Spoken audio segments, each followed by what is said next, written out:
बिस्मिल्लाहिर्रहमानिर्रहीम। शुरू अल्लाह ताला के नाम से जो बड़ा मेहरबान और नहायती रहम करने वाला। तमाम हज़रात सूरह फातिहा और दुरूद पाक पढ़िए। औज़ु बिल्लाहि मिनश शैतानिर्रजीम। बिस्मिल्लाहिर्रहमानिर्रहीम। अल्हम्दुलिल्लाहि रब्बिल आलमीन अर्रहमानिर्रहीम मालिकि यौमिद्दीन।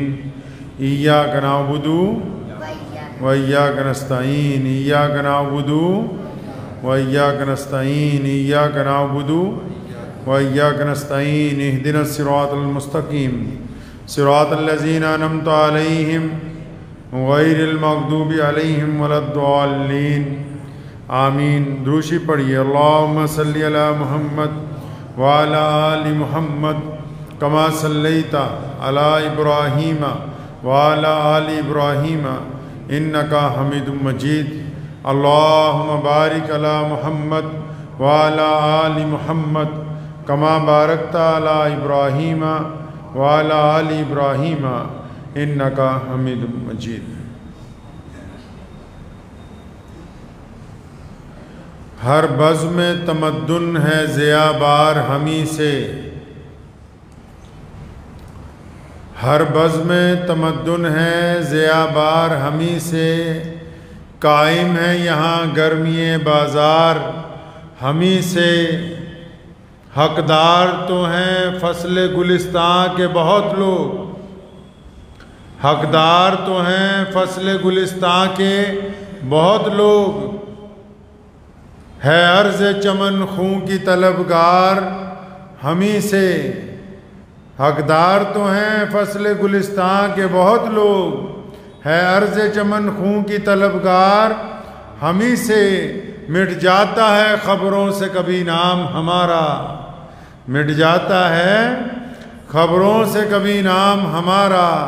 है बनती है कभी सुर्खी अखबार हमी से। 13 अगस्त है। मुल्क की आज़ादी के 75 साल होने जा रहे हैं। हुकूमत ने भी कहा कि हर घर पर तिरंगा लहराया जाए। इस परचम को आज़ादी के साथ लहराने के लिए इन 75 साल में जिन लोगों ने कुर्बानियां दी हैं, 150 साल तक बंगाल की खाड़ी से लेके कश्मीर के बर्फपोश पहाड़ों तक पूरे 150 साल अंग्रेज के खिलाफ जिन लोगों ने उसकी आंखों में आंखें मिला के अंग्रेज को दंदान शिकन जवाब दिया है, इन 150 सालों में जो लोग जेलों की रौनकें बने, जिन्होंने फांसी के फंदों को चूमा, जिन्होंने अपनी छातियों पर गोलियां खाई, जिन्होंने अपना घर-बार, अपना माल, अपनी औलाद, अपना सब कुछ मुल्क को आज़ाद करवाने के लिए कुर्बान कर दिया। मैं ये समझता हूं कि इस मौके पर हर घर में उनका जिक्र होना भी लाजमी है, क्योंकि जो कौमें अपने शहीदों को, जो कौमें अपने राष्ट्र नायकों को, जो कौमें अपने मुजाहिदों को भूल जाती हैं, वो कौमें कभी कामयाब नहीं हुआ करती।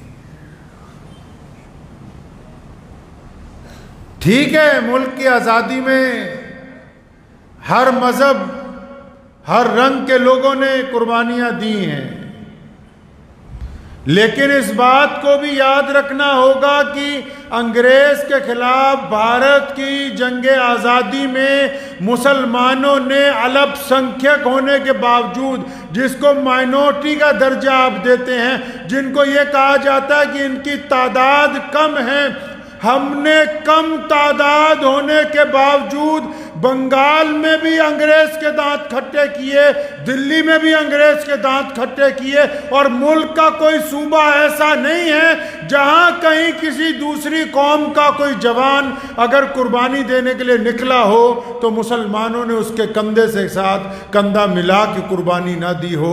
हमने जंग आज़ादी में अक्सरियत से बढ़कर अकलियत ने अपनी कुर्बानियां पेश की हैं।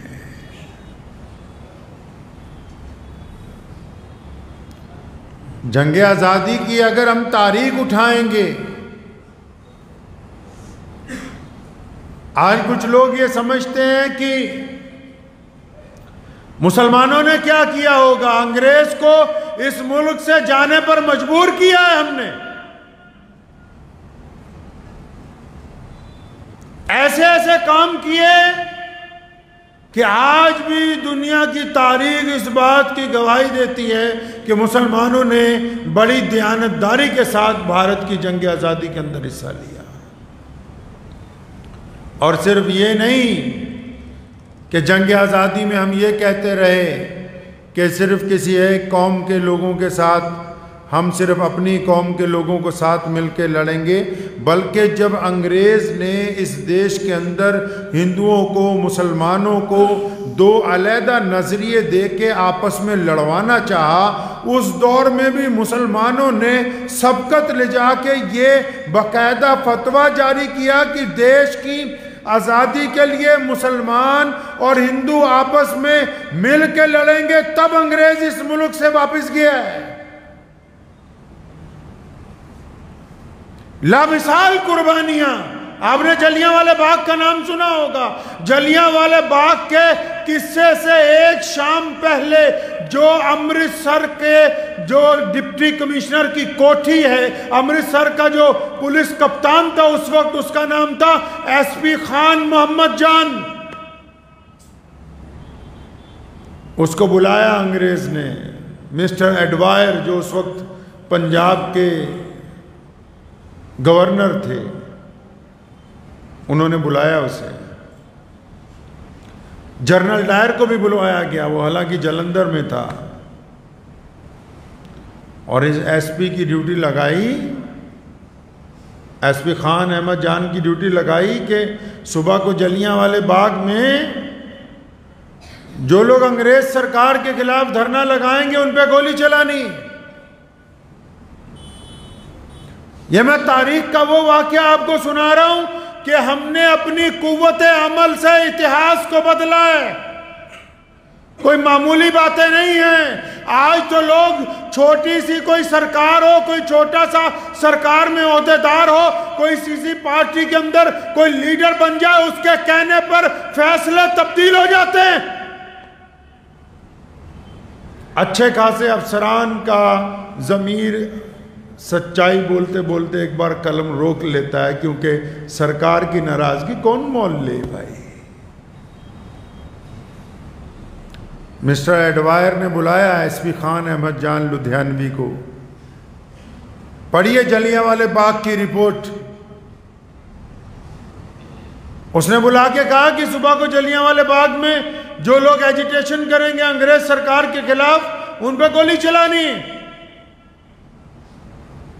तुम्हारी ड्यूटी है, तुम जाके पुलिस लाइन से अपनी टुकड़ी लो, तुम जाओगे, तुम्हारी जिम्मेदारी है कि जलियांवाले बाग में से कोई जिंदा वापस नहीं आना चाहिए।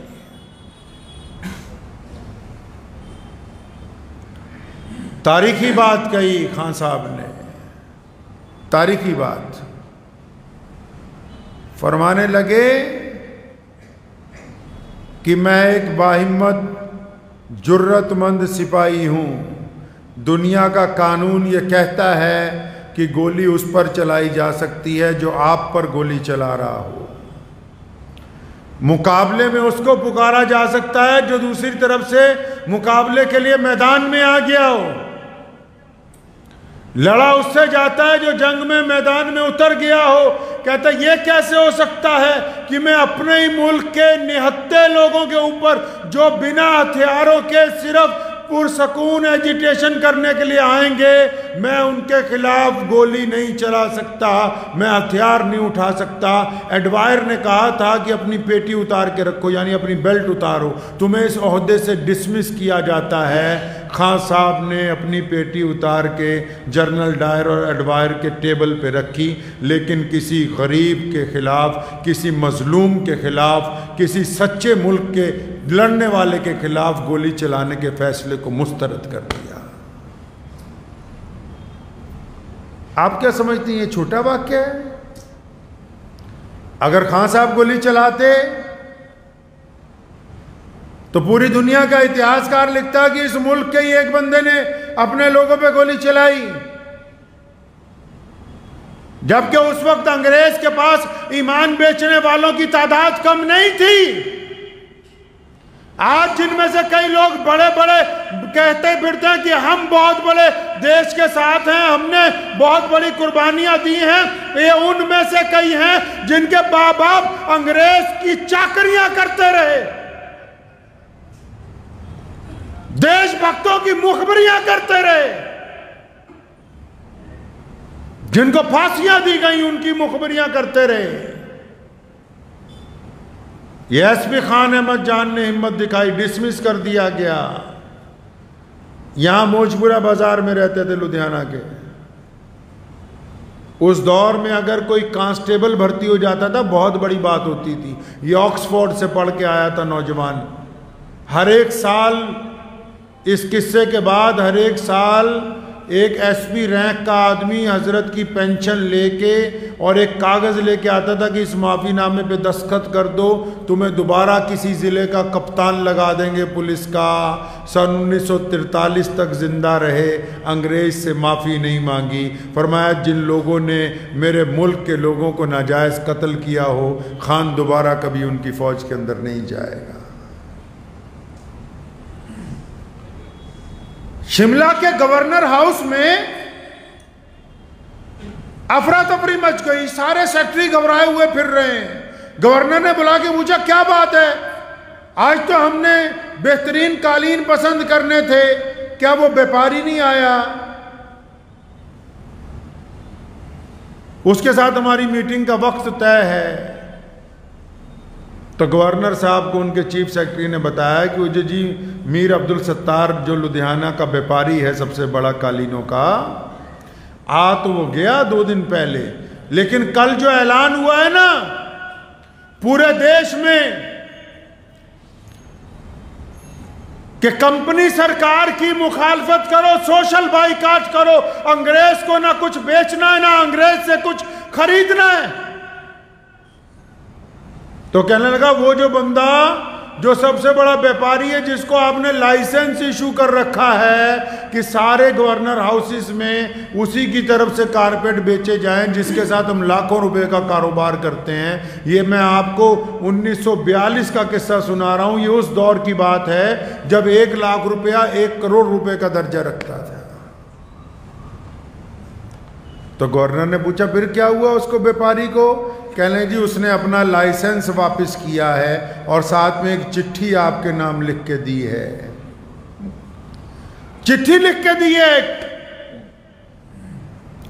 उसमें लिखा है कि तुम हमारे मुल्क पर क्योंकि नाजायज काबिज हो, मुल्क के देशभक्त ये कहते हैं कि आज से अंग्रेज के साथ लेना देना बंद है, इसलिए मैं ये लाइसेंस वापस करता हूं। तारीख उठाइए, मीर अब्दुल सत्तार लुधियानवी को शिमले में गिरफ्तार किया गया। वो आदमी जिसने बचपन जवानी शहजादों की तरह गुजारी हो, जिसके माँ बाप अरबोपति रहे हो, उसको बेड़ियां पहना के जेल में लाया गया, सारी जायदाद छीन ली, तमाम कारखाने जब्त कर लिए। अंग्रेज रोज कहता रहा कि तुम मुझसे माफी मांग लो तो सब कुछ वापस कर दिया जाएगा। मीर सत्तार ने कहा कि जान की कुर्बानी मंजूर है, अंग्रेज से माफी मांगनी मंजूर नहीं है। ये किस्सा उनको सुना रहा हूं जो समझते हैं कि बड़ी आसानी के साथ तिरंगा लहराया। हमने अपना खून दिया है, अपनी जानों की नजराने पेश किए। पेशावर का किस्सा खानी बाजार दो वाक़े मुल्क के अंदर बड़े हुए जिससे अंग्रेज को जाना पड़ा, एक जलियांवाले बाग का, एक पेशावर के किस्सा खानी बाजार का। लेकिन किस्सा खानी बाजार को इसलिए कुछ लोग भूल गए कि वो बाजार पाकिस्तान के हिस्से में चला गया। उसी बाजार में 1000 सुर्खपोश पठानों ने अंग्रेज के खिलाफ जुलूस निकाला, अंग्रेज के खिलाफ जुलूस निकाला। वहां भी एक जर्नल गया गोली चलाने के लिए। ये मैं नहीं कहता, सरदार पटेल ने लिखा है, जो मुल्क का पहला गृह मंत्री बने। उठाइए सरदार पटेल की रिपोर्ट। उन्होंने अपनी किताब में, अपनी रिपोर्ट में लिखा है कि किस्सा खानी बाजार में अंग्रेज जर्नल ने जो जुल्म किया, जो गोली चलाई, वो तो अपनी जगह बहुत बड़ा जुल्म है ही, लेकिन इन मुसलमानों की कुर्बानी ने पूरे देश की कुर्बानियों को पीछे कर दिया। पटेल ने अपने कलम से लिखा है कि जब गोली चल रही थी 1000 पठानों ने अपनी छाती पे गोली खाई है, एक भी गोली किसी मुसलमान की पीठ के ऊपर नहीं लगी है, एक भी गोली किसी मुसलमान की पीठ पे नहीं लगी। तब इस मुल्क को आजादी हासिल हुई है। अंग्रेज ने कहा कि मुसलमानों और हिंदुओं को तोड़ने के लिए रेलवे स्टेशनों पर पानी के घड़े रखो और उन पर लिखो हिंदू पानी, दूसरे घड़े पर लिखो मुसलमान पानी, और एक घड़े के ऊपर एक हिंदू मुलाजिम हो, दूसरे पर एक मुसलमान मुलाजिम हो। जब रेलगाड़ी आए आवाज लगाओ, हिंदू पानी पी लो, मुसलमान पानी पी लो। जब ये काम पूरे देश में शुरू किया अंग्रेज ने, तो मौलाना हबीबुर रहमान लुधियानवी ने लुधियाना के घास मंडी बाजार के चौक में सारे हिंदू और मुसलमानों और सिखों को जमा किया और पूछा, तुम चाहते हो कि मुल्क आज़ाद हो जाए? उन्होंने कहा हाँ, हम चाहते हैं कि ये देश अंग्रेज से आज़ाद होना चाहिए। तो फरमाया फिर याद रखो, हमें इन मटकों को तोड़ना होगा। जब तक ये मटके नहीं टूटेंगे तब तक हमारी इत्तेफाक और मोहब्बत का पैगाम हुकूमत तक नहीं जाएगा। और फिर हमने वो मटके लुधियाना से लेके पेशावर तक सारे स्टेशनों पर तोड़े, जेलें कबूल की, अज़ियतें कबूल की, कोतवालियों के अंदर मारा गया, लेकिन अंग्रेज की साजिश को नाकाम बनाया गया ताकि हम इस मुल्क की आज़ादी में अपना किरदार अदा कर रहे थे।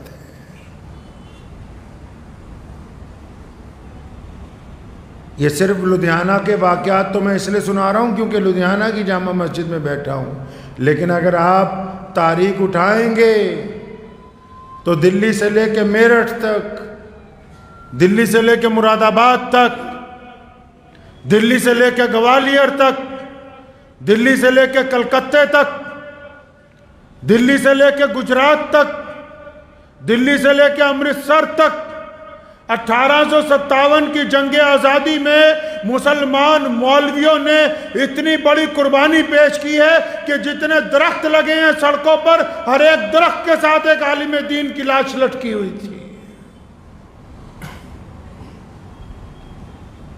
मौलाना हबीबुर रहमान लुधियानवी को अंग्रेज ने पकड़ा बार बार, 14 साल मुल्क के लिए कैद काटी। आखिरी जो नजरबंदी थी 6.5 साल की थी।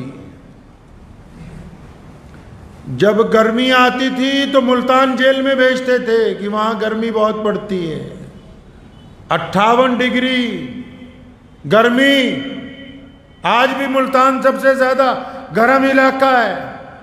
सर्दी आती थी तो धर्मशाला जेल में भेजते थे यहां हिमाचल में, ताकि सजा तो देनी है, मौसम को भी सजा के तौर पर इस्तेमाल किया जाए। मौलाना के लिए अदालत बार बार जेल में लगाई जाती थी। अंग्रेज बार बार कहता था कि आप माफी मांग लें, लिख के भेजते थे कि मैं उस हुकूमत से कैसे माफी मांग सकता हूं को जो मुल्क हमारे ही मुल्क पर जिसने कब्जा कर लिया हो। गवर्नर ने खत का जवाब लिखा, कहने लगा तुम्हारा रवैया आदि मुजरिमों का लगता है, तुम्हारा लबो लहजा बागियाना है, तुम्हारा क्या ख्याल है कि तुम्हें हमेशा किस लिए इस जेल के अंदर बंद न रखा जाए। जवाब में उन्होंने लिखा कि मैं तुमको मुजरिम समझता हूं अपने मुल्क की आजादी का। मियां साहब, आज जो लोग फिरका परस्ती की बातें करते हैं, जब लाला लाजपत राय पंजाब केसरी पर पुलिस ने डंडे बरसाए लुधियाना के चौड़ा बाजार के असगर हाल के बाहर जहां म्यूनिसिपल कमेटी का दफ्तर है, तो उनके ऊपर गिर के लाठियां खाने वाले मौलाना हबीबुर रहमान लुधियानवी की औलाद थी जारी की सारी। मुल्क की कुर्बानी के लिए, मुल्क की आजादी के लिए हमने चप्पे चप्पे पर अपनी कुर्बानियां पेश की हैं। अल्लामा इकबाल के बाद, वो अल्लामा इकबाल से पहले मिर्जा गालिब ने कहा ना, बड़ा खूबसूरत शेर, गालिब बहुत बड़े शायर थे, उर्दू को अदब उन्होंने दिया है। तो गालिब के दौर में कुछ और जो बच्चे शायर पैदा हुए, वो किसी को कहने लगा गालिब कौन है भाई? तो गालिब ने कहा था, पूछते हैं वो कि गालिब कौन है, कोई बतलाए कि हम बतलाएंगे। हमने अपने मुल्क के अंदर, अपने वतन में इस बात की बुनियाद रखी कि अंग्रेज जालिम को इस मुल्क से निकाला जाना मुल्क के मफाद के अंदर है। हमने इस मुल्क के अंदर, अपने वतन में तमाम मज़ाहिब के लोगों के साथ प्यार और मोहब्बत की रिवायात को आम किया है। मैं मानता हूं कि कुछ लोग नफरत की बातें करके चाहते हैं कि शायद मुल्क के अंदर हम लगातार सियासी तौर पर कामयाब होते रहेंगे, लेकिन याद रखो, नफरत इस मिट्टी में नहीं है, जुल्म इस मिट्टी में नहीं है, इत्तेफाक इसकी रिवायतों में शामिल है। कोई कुछ कर ले, लेकिन मुल्क की आजादी के ऊपर कोई काबिज नहीं हो सकता है।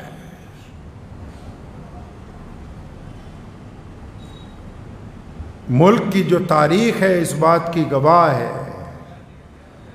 और फिर जब 1947 में पाकिस्तान बना, ये उन लोगों के लिए कड़वी बात है जो कहते हैं हमने मुल्क मांगा, पूरे देश के मुसलमानों ने कहा कि पाकिस्तान हमें नहीं चाहिए, और जिन्होंने अपने सियासी फ़ायदे के लिए धक्के से दिया, तो उसके बावजूद उसकी मुखालफत करने वालों में रईसुल अहरार मौलाना हबीबुर रहमान लुधियानवी पहले नंबर पे थे। ऐसा कौन होगा जो अपने मजहब की बुनियाद के ऊपर किसी दूसरे को यह कहे कि तुम इस मुल्क को मत तोड़ो, और गांधी जी को लिख के दे के आए कि तुमने फिरकाप्रस्त मुसलमानों के आगे घुटने टेक दिए? ऐसे लोग किस कौम के अंदर होंगे? तो इसलिए ये कुर्बानियों का जिक्र मैंने इसलिए किया कि ये आज़ादी का 75वां दिन आ रहा है 15 अगस्त को। तो हर घर पे अगर तिरंगा लहराया जाने का पैगाम है, तो हर घर तक ये सुनेहा भी पहुंचना चाहिए, ये पैगाम भी पहुंचना चाहिए कि इस मुल्क को जिन लोगों ने आज़ाद कराने के लिए कुर्बानियाँ दी हैं, हमें उनका जिक्र करना होगा, हमें उनको ढूंढना होगा। एक बात अक्सर मैं कहा करता हूँ, यहाँ पूरे देश के लोगों को एक काम जरूर करना चाहिए 15 अगस्त को।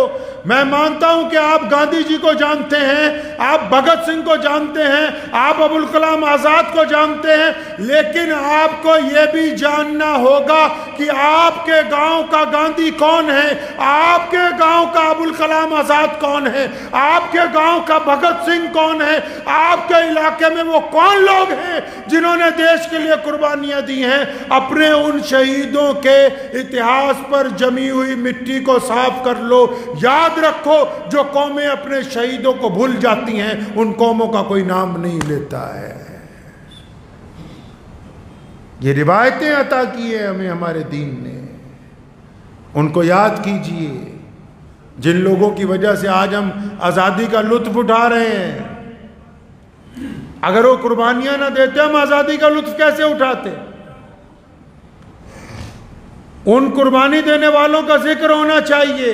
चाहे वो मुसलमान हो, चाहे वो हिंदू हो, चाहे वो सिख हो, चाहे वो दलित हो, चाहे वो जैनी हो, किसी भी मजहब के साथ ताल्लुक रखते हो, जिन लोगों ने अपना घर बार इस मुल्क को दिया है, ये तिरंगा जिसकी बुनियादों में लोगों का खून शामिल है, जिसकी वजह से आज ये फख्र से लहरा रहा है, उन लोगों का जिक्र भी आम होना चाहिए,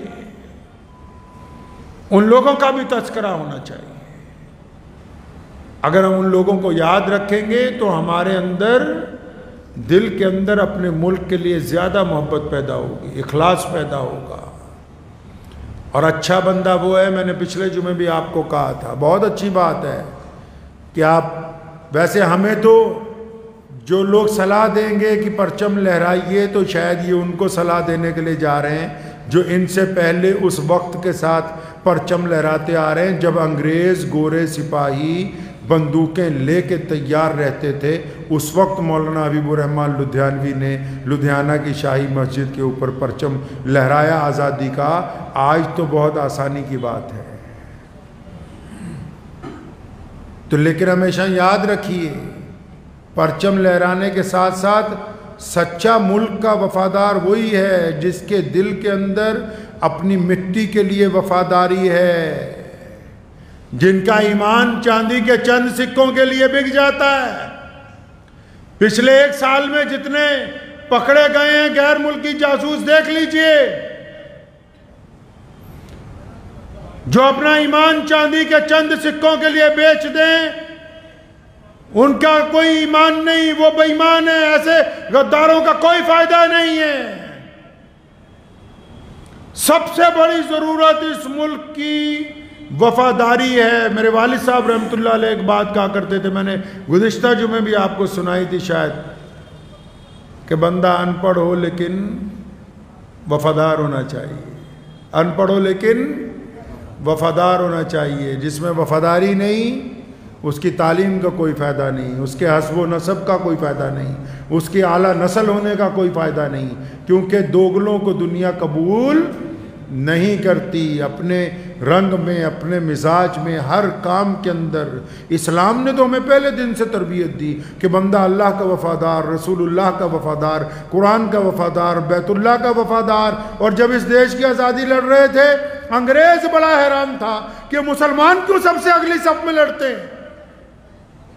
पढ़िए मलका एलिज़ाबेथ के लिखे हुए ऑर्डर इस मुल्क के वायसराय के नाम, उसने बार बार पूछा ये मुसलमान क्यों इस मुल्क के लिए सबसे ज़्यादा कुर्बानियाँ देते हैं। उन्होंने कहा इनका दीन कहता है कि जिस मुल्क में रहते हो अपने मुल्क के लिए कुर्बानी दो, ये अपने मुल्क के लिए वफादार है।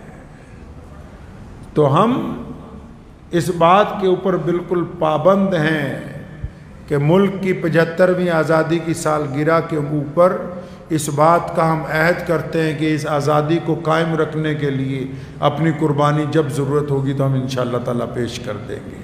हम किसी को दिखाने के लिए नहीं, किसी को जतलाने के लिए नहीं करते। हमारे बुज़ुर्गों ने भी इस मुल्क की आबियारी की है, हम भी इस मुल्क की आबियारी करते रहेंगे, आने वाली नस्लें भी करते रहेंगी और बतौर अहले ईमान करते रहेंगे। दुनिया की कोई ताकत आ जाए वो हमारी रगों में से कलमा ला इलाहा इल्लल्लाह मुहम्मदुर रसूलुल्लाह की दौलत को ख़त्म नहीं कर सकती। दुआ कीजिए अल्लाह ताला मुझे और आप सबको इनके ऊपर अमल की तौफीक अता फरमाए। व आखिर दावाना अनिल हम्दुलिल्लाहि रब्बिल आलमीन।